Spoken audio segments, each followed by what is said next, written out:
mpango wako ni upi katika kuleta usalama katika kaunti ya Baringo? Unadhani kwamba suluhu ni gani? Ingawa mambo saa hii tunaona yametulia, lakini wewe mpango wako ni upi? Kwa sababu kuna baadhi ya wakazi ambao wanasema hili ni jambo ambalo limekuwa sasa ni la kupigia kampeni.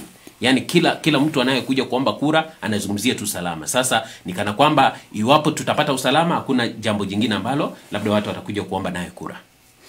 Okay, ndugu yangu, kwanza kabisa unajua mimi ni kijana.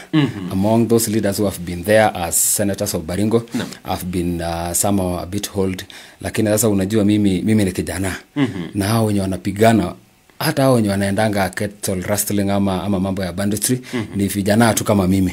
They are not old people. Huwezi pata mtu wako above 40 years ama 50 years mwenye anaenda kupigana ama anashika bunduki anaenda kurusha huko kuua watu. So ni mavijana. So we must start by addressing the challenges that are being faced by youth. Secondly ni unity. Umoja ndio itaweza kuleta hiyo mambo ya usalama. Kwa sababu na unity utaanzia viongozi. Kwa sababu hakuna vile tunaweza unganisha jamii zetu ama watu wetu na vile vile huko juu viongozi labda hawazungumzi kitu kimoja, hawako pamoja. Na uongozi yenye nasungumzia ni ndugu yangu, unaona ikifika wakati ambapo kwa mfano cattle rustling imefanyika kule Baringo North.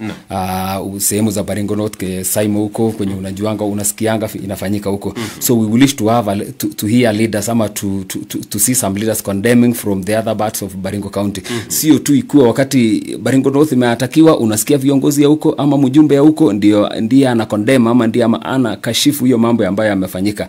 Alafu tena ikifanyika kule Tiati unasikia ni viongozi tu wa Tiati ndio wanakashifu ama wanakemea hicho kitendo. Ama ikifanyika kule Baringo South ni viongozi wa Baringo South ndio wana condemn ama wanakashifu.